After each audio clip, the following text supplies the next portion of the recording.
지난주에 성도에게 아름다운 별명이 하나 있다면 뭐라고 했죠? 성도는 그리스도의 향기라. 이렇게 말씀드렸어요.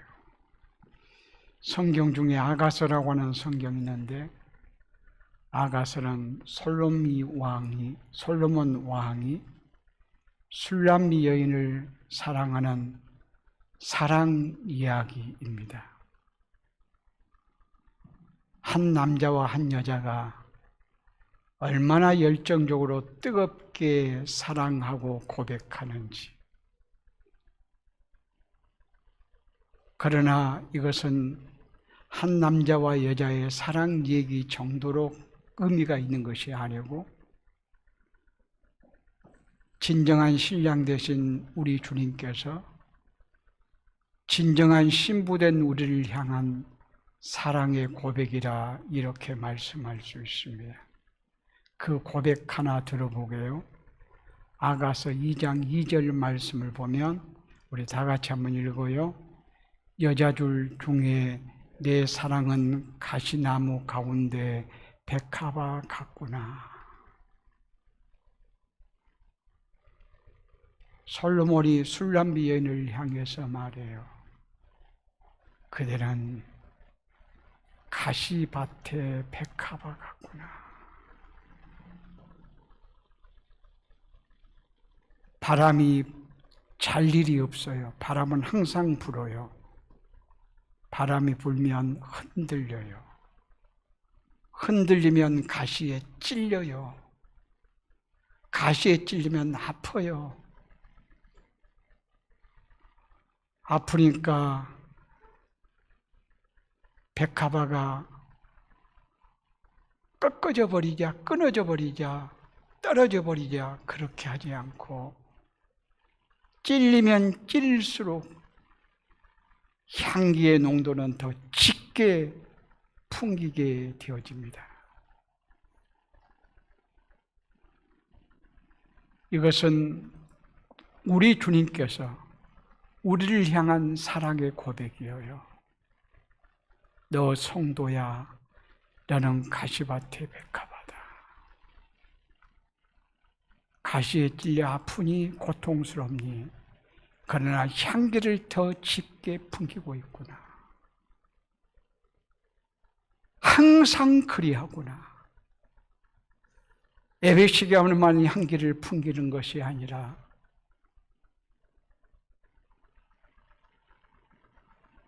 모든 시간, 하루 24시간 전체 향기로 살아가구나. 예배당이라고 하는 장소에서만이 아니라 각 처에서 모든 곳에서 향기를 풍기고 있구나.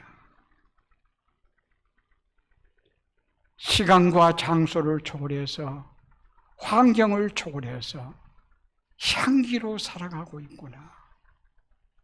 우리 주님이 이렇게 우리를 향해서 사랑의 고백과 더불어 칭찬을 하고 있다고 말씀할 수 있습니다.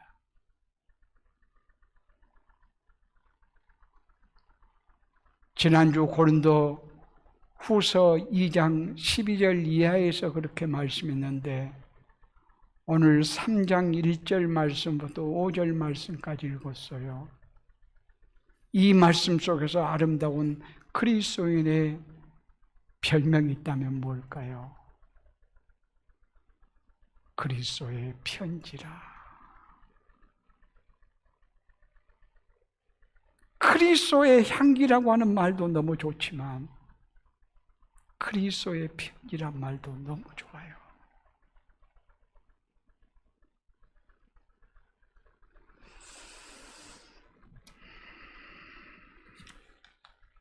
요즘은 문명이 발달해서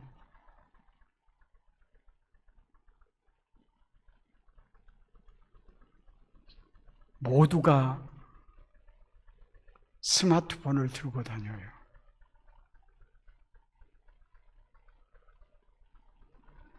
어디서나 쉽게 전화할 수 있어요. 문자도 보낼 수 있어요. 그러면 금방 답이 옵니다. 이렇게 편리한 문화 속에 살고 있어요.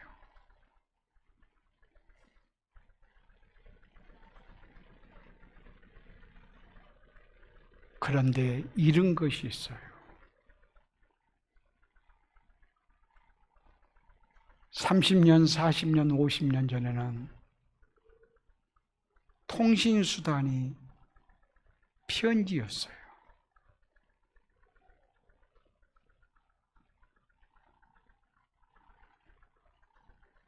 편지하면 빨라야 답장까지 하면 5일, 일주일 이상 걸려요. 그러나 그 편지 속에는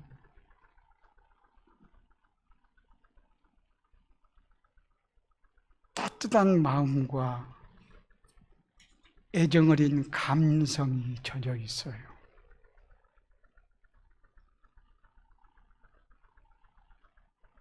최근에 제가 편지를 받은 것이 무엇일까 한번 생각해 보니 지난 4월 달에 베트남 가서 졸업생 중에서 졸업하는 날 편지를 썼더라고요. 새벽에 쓴 것 같아요.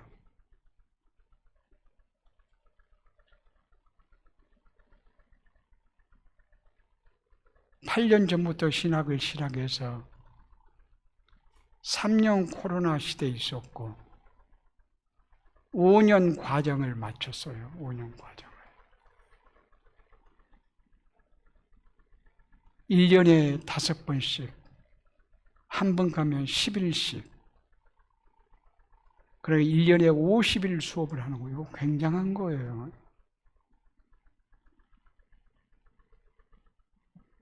근데 강의를 하다 보면 나를 막 미치게 만들어요. 그런 열정을 갖게 해요. 아침 9시에 시작하면 오후 6시까지 혼자서 수업을 해도요. 막 탈진할 만큼 수업을 해도요. 미쳐있는 나를 봐요. 그 얘기를 선교사님에게 얘기를 했더니 선교사님이 학생들도 미쳐있잖아요. 그래요. 같이 미치게 만들어요. 대단한 열정을 갖게 해요. 근데 편지 내용 절절을 보니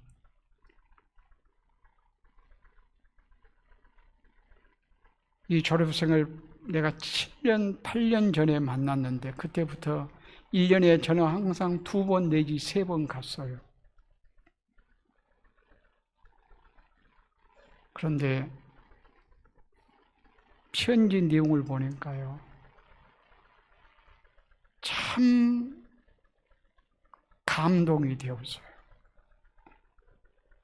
거기에는 아름다운 감성이 있고 따뜻한 사랑이 있고 저를 향한 기도가 있고 하나님의 사람으로 신실하게 살 것에 대한 약속이 있고 참 이렇게 아름다운 편지가 있을 수 있을까? 나를 미치게 한 보람이 바로 여기에 있구나. 네가 오늘 설교를 만약에 듣는다면 나를 향해서 목사님은 그리스도의 편지네요. 이 고백할 것이 분명해요. 그렇게 마음이 읽어져요. 이렇게 편지는 참 아름답고 좋은 거예요.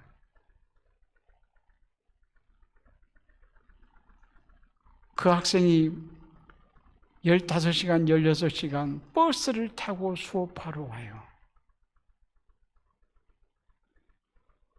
그 열정을 갖게 되어지고 공산권에서, 공산국가에서 대단한 이런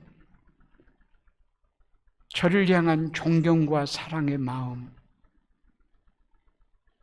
제가 이번에 4월 달에 갔을 때는 내 아픔에 대해서 한 1분 정도 얘기했을 거예요. 왜냐하면 한 3분의 2 학생은 모르는 학생들이더라고요. 그런데도 선교사를 통해서 진즉 기도 제목을 받았나 봐요. 그러면서 그 아이가 절절히 기도하고 있음을 보게 되어지고, 이제 졸업하면 만나지 못할 줄도 모르겠지만 그리스도 안에서 계속해서 교통할 것을, 하나님의 말씀을 열심히 잘 배워서 하나님의 성숙한 사람으로 살 것을 약속하며 편지를 맺는 이런 모습을 볼 수가 있었어요. 참 편지의 역할은 이래요. 그래서 바울이 쓰는 서신서를 편지서라고도 말해요. 서신이란 말은 편지란 말이죠. 바울은 말에는 조금은 졸했던 것 같아요. 약했던 것 같아요. 그러나 깨달음이 탁월했고 그 깨달음을 글로 쓰는데 탁월했어요. 그래서 13권, 14권의 편지를 쓴 것이 바울 서신이에요. 이게 바로 그리스도의 편지라고 이렇게 말씀할 수가 있어요. 왜냐하면 핵심은, 바울이 증거한 글로 쓴 모든 성경의 핵심은 예수 그리스도를 분명하게 밝히 증거하고 있기 때문에 그리스도의 편지라 이렇게 말씀할 수 있어요. 그러면서 결국 이 말씀은 바울의 편지만을 받는 자들만 아니라 지금 읽고 있는 나와 여러분에게도 너희는 그리스도의 편지라 이렇게 말씀해요. 이 말씀을 하게 된 배경이 있어요. 당시 고린도 교회 내에는 사도 바울을 싫어하는 무리들이 있었어요. 굉장히 사도 바울을 싫어했어요. 비난하고 악평하면서 막 분위기까지 조성하며 바울을 반대하게 했어요. 그들이 누구냐면 유대주의자들이에요. 유대주의자들은 예수를 믿어 교회 공동체 안에는 들어왔으나 이것만 가지고는 안 되고 이제까지의 전통 율법도 지켜야 구원이 있다, 이렇게 강하게 주장하는 자들이에요. 그런데 바울은 그렇게 가르치려 하는 거예요. 그리스도 예수의 복음이면 충분하다. 복음이면 다다. 복음으로 구원을 얻는 길을 밝히 증거하는 거예요. 그러니 자기들이 이제까지 배워왔던 전통과 전통의 교리와는 다른 바 있어서 바울을 배척하는 거예요. 싫어하는 거예요. 미워하는 거예요. 비난하는 거예요. 악평하는 거예요. 막 선동하면서 그렇게 하는 거였어요.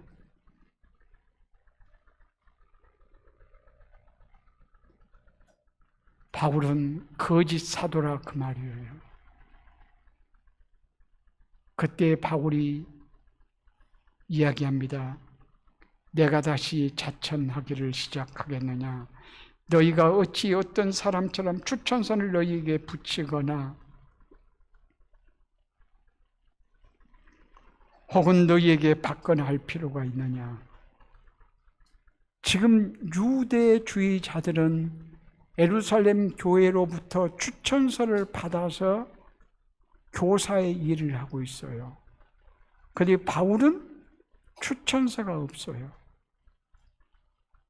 그가 사도된 것은 누가 추천해서 사도가 된 것이 아니라 그리스도 예수께서 택하시고 부르셔서 그리스도 예수로 말미암아 사도가 되었으니 나의 추천서는 그리스도 예수이시고 또한 그리스도 예수임의 증거가 바로 너희들이지 않느냐. 너희들이 신앙 안에서 아름답게 귀하게 자란 이 모습이 바로 나의 추천서야 라고 바울은 말씀해요. 그러면서 말하기를 너희는 그리스도의 편지야. 아니 2절 말씀에서는 너희는 우리의 편지야. 너희들이 곧 우리의 편지처럼, 우리의 추천서처럼 된 존재들이야. 너희들이. 그런데 너희들이 어떤 존재인가? 3절 말씀 보면 너희는 우리로 말미암아 나타난 그리스도의 편지니 라고 이렇게 말씀해요. 오늘 3절 말씀 다시 한번 볼까요? 3절 말씀. 너희는 우리로 말미암아 나타난 그리스도의 편지니 이는 목으로 쓴 것이 아니요 오직 살아계신 하나님의 영으로 쓴 것이며 또 돌판에 쓴 것이 아니요 오직 육의 마음판에 쓴 것이라. 너희가 그리스도의 편지인데 이것은 먹으로 쓴 것이 아니라 오직 살아계신 하나님의 성령으로 쓴 것이라. 파피루스 종이에 쓴 것이 아니라 너희의 마음판에 쓴 것이라. 그러니까 성령으로 말미암아 마음판에 새겨진 그리스도의 편지라. 누가? 너희들이. 이렇게 말씀하고 있습니다.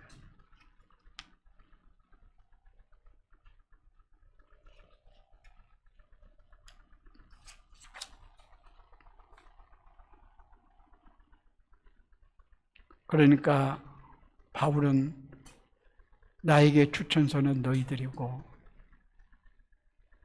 너희들은 또한 그리스도의 편지다. 아주 강력하게 이야기하고 있습니다. 여기에 그리스도의 편지라는 말은 그리스도께 속한 편지, 그리스도 예수를 증거하는 내용이라고 하는 사실을 말씀해요. 편지에는 무엇보다도 내용이 어떠한가가 중요해요. 남녀간에 쓰는 편지는 연애 편지라고 그러죠. 그 다음에 군대 가 있는 군인을 향해서 위로하면서 쓰는 편지는 유문 편지라고 그러죠. 또 어버이날을 맞이해서 부모에게 쓰는 편지는 효도 편지라고 그러죠. 남녀가 연애하다가 헤어지면서 하는 것은 이별 편지라고 그러나요? 또 요즘은 편지가 그러한 편지들은 거의 없고 그저 고지서 편지, 고지서가 오는 것 정도가 아주 쏟아지게 많이 있는 것을 볼 수가 있습니다. 이러한 다양한 편지들이 있는데 여러분은 어떤 내용을 담고 있는 편지인가요? 이웃에게 어떻게 다가가고 있는가요? 그리스도의 편지라. 이렇게 말씀할 수 있는지요? 그리스도의 편지라고 말하는 것은 우리가 세상에 전달해 주어야 할 편지 내용이 그리스도에 관한 것, 그리스도께서 세상 사람들에게 전달해 주고 싶어하는 것들이어야 될 것입니다. 주께서 세상 사람들에게 전달하고 싶은 가장 중요한 내용이 무엇일까요? 예수 그리스도의 십자가를 통한 하나님의 사랑 아닐까요? 우리는 그들에게 하나님의 사랑을 전해 주어야 할 그리스도의 편지들입니다. 우리의 삶과 우리의 모습들을 통해서 하나님의 사랑이 어찌 사랑한지 사랑을 나타내는 공개된 그리스도의 편지들이라 이렇게 말씀할 수 있을 것입니다. 종교개혁자 마틴 루터는 그렇게 말했습니다.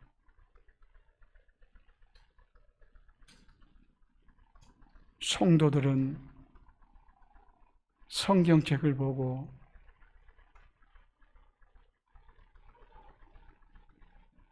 그리스도를 알아가고 성경을 통해서 하나님이 어떤 분이신가를, 하나님의 뜻을 알아간다. 여러분, 그렇지요? 그러나 예수를 믿지 않는 불신자들은 성경을 보고 알아가는 것이 아니고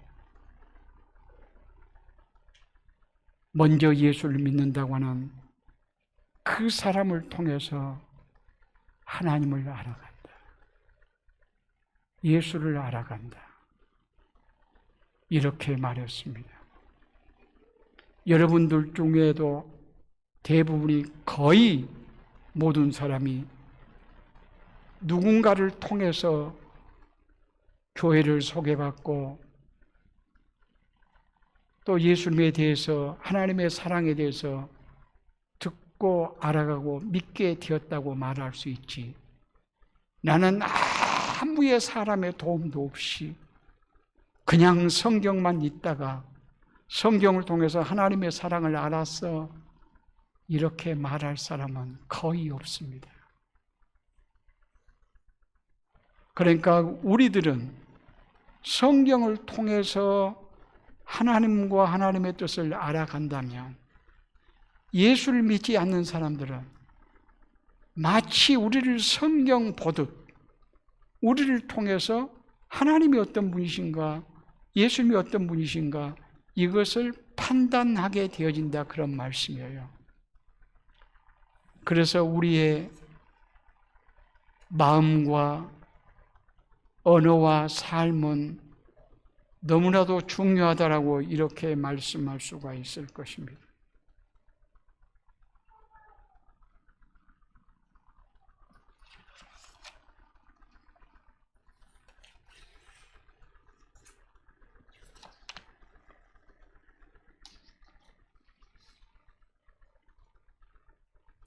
초등학교 교사 1학년 담임 선생님이 아이들을 처음에 딱 맡게 되죠. 그러면 3개월 동안만 이 아이를 집중적으로 살펴보면 그 가정이, 그 부모가 어떤 부모인지 거의 알아갈 수 있대요. 거의 적중할 만큼. 부모를 만나보지 않아도 아이를 3개월 동안 관찰해 보면, 가르쳐 보면 그 가정이, 그 부모가 어떤 자인가를 알아갈 수 있다는 거예요. 왜냐하면 그 아이의 언어 속에서, 아이의 행동 속에서, 아이의 삶 속에서, 아이의 원하는 취미 속에서 그 가정이 어떤 가정인지를 알게 된다, 그 말이에요. 부모의 모든 것들이 자녀에게 전수되기 때문에 그렇습니다. 그 자녀는 부모를 닮아가기 때문에 그렇다고 말해요. 우리는 그리스도의 편지입니다. 우리의 가정에서, 직장에서 만나는 사람마다에게 그리스도의 편지답게 살아야 한다, 그런 말씀이에요. 성령께서 우리들의 마음판에 새겨주신 그리스도의 사랑을 전하는 삶이어야 그리스도의 편지들답다라고 이렇게 말씀할 수 있을 것입니다. 우리 안에 새겨진 이 사랑의 편지를 통하여 그리스도의 사랑이 우리 이웃에게 전해주도록 성령께서 새겨주신 사랑의 편지인 우리를 통해서 우리 주님의 복음이 증거되도록 해야 될 것이라, 그런 말씀이에요. 우리의 마음에 담겨진 그리스도의 사랑, 이 사랑을 우리의 말과 삶과 얼굴을 통해서 나타나야 될 것이라, 그런 말씀이에요. 바라기는 우리들의 말씨 하나하나를 통해서, 그리고 우리의 삶의 작은 자취들을 통해서 그리고 우리의 얼굴을 보며 잔잔한 미소 짓고 있는 모습을 보면서 그리스도의 피언짐이 드러나는 우리 모두가 되어야 될 것이라 그런 말씀이에요. 편지는 내용이 참 중요하지만 또 중요한 것이 또 하나 있다면 편지를 보낸 이가 누구지? 이게 중요합니다. 그것에 따라서 가치가 달라진다 그 말이에요. 누구의 편지냐에 따라서 받은 사람의 기쁨이 달라진다고 말할 수가 있을 것입니다. 오늘 본문에서 우리를 그리스도의 편지라고 말씀하고 있습니다. 우리는 성령께서 마음판에 새겨주신 그리스도의 편지들입니다. 그러니 우리가 참 귀한 존재예요. 내용도 그리스도고 보내신 이도 그리스도이시고, 그러니 우리는 그리스도의 편지에 대하여 자랑스럽게 여겨야 될 것입니다. 자부심을 가지고 살아야 될 것입니다. 긍지를 가지고 살아야 될 것이라 그 말이에요. 예수를 믿는다고 하는 것, 그리스도의 편지 되는 건데 우리가 만약에 행복을 고백할 수 없다면 편지를 읽는 자가 마음 상할 수밖에 없을 것입니다. 편지를 읽는 자가 하나님의 사랑을 잊고 그리스도 예수 안에서 구원의 은혜를 입으려면 내 자신이 그리스도 안에서 구원받은 기쁨과 감격 속에서 하나님의 사랑이 내게 얼마나 미쳤는지 언어를 통해서 우리의 삶의 구석구석진 곳에서도 그리스도를 드러내는 이러한 우리가 되어야 될 것이라 그런 말씀입니다. 오늘 본문은 분명히 말씀합니다. 너희는 그리스도의 편지라. 그렇습니다. 우리는 그리스도의 편지들입니다. 하나님께서 자신의 영으로 우리의 마음에 써서 세상에 보내어진 그리스도의 편지. 나는 사람의 편지 모습인가? 그리스도의 편지의 모습인가? 내 언어와 삶과 모든 것을 통해서 나는 그리스도의 편지다. 이것을 드러내는 저와 여러분 되어줄 수 있기를 바랍니다. 기도하시겠습니다.